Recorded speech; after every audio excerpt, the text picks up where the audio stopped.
जी हाँ दोस्तों, आपने बहुत सी हॉरर फिल्म में देखा होगा एक लड़की के अंदर बहुत सी बुरी आत्माएं आ जाती हैं। दरअसल आज मैं आपको एक ऐसी ही कहानी से रूबरू कराने ले जा रहा हूँ। तो चलिए वीडियो को स्टार्ट करते हैं। नमस्कार दोस्तों, आप सुन रहे हैं द हॉरर पॉइंट और मैं हूँ आपके साथ अंशु वर्मा। दरअसल यह कहानी है एनालिसिस की, जिसका जन्म सन 1952 में एक बेहद अनुशासित परिवार में हुआ था। उसके परिवार के लोग बेहद कट्टर किस्म के थे। उसकी बड़ी बहन की मौत केवल 8 साल की उम्र में हो गई थी। मौत की वजह से एनालिसिस की मां उस पर अधिक दबाव डालने लगी थी। उसे बार बार पवित्र जीवन बिताने की सलाह दी जाती थी और उस पर कड़ी नजर भी रखी जाती थी। एनालिसिस को स्कूल बहुत पसंद था और वो कई विषयों में बेहद होशियार भी थी। जब एनालिसिस की उम्र मात्र 16 साल थी, तब वो एक बार स्कूल में बेहोश होकर गिर गई थी। उसके दोस्तों के मुताबिक एनालिसिस कुछ मिनटों के लिए ट्रांस स्टेट में चली गई थी। दरअसल एनालिसिस के घर वालों के कट्टरपंथी रवैये की वजह से उसकी मानसिक स्थिति खराब होने लगी थी। ऐसा सभी बाहर वाले लोगों का मानना था, मगर अंदर की बात तो और ही कुछ थी। इस हादसे के बाद एनालिसिस को 3-4 बार और ऐसा हुआ।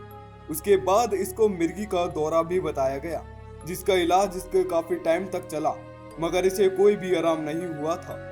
एनालिसिस के साथ चीजें कुछ ज्यादा ही भयानक हो रही थी। एनालिसिस का दावा था कि उसे रंग दिखाई दे रहे हैं, कई तरह की आवाजें आ रही हैं और बेहद खुशी महसूस हो रही है।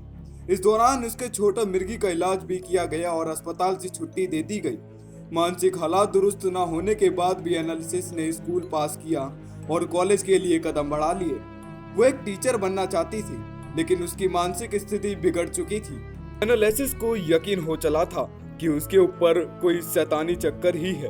एनालिसिस बेहद बेबस हालातों में डॉक्टर उसकी किसी तरह की मदद नहीं कर पा रहे थे।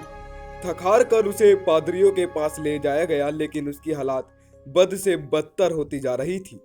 कहा जाता है कि एनालिसिस के हालात इतने ज्यादा बिगड़ चुके थे कि वो फ्लोर से उठकर अपने ही मूत्र को पिया करती थी, कोयले और कीड़े खाने लगी थी और कई बार अपने कपड़ों को फाड़ दिया करती थी। जिसके बाद आखिरकार चर्च ने उस पर भूत भगाने की प्रक्रिया को अंजाम देने का फैसला किया।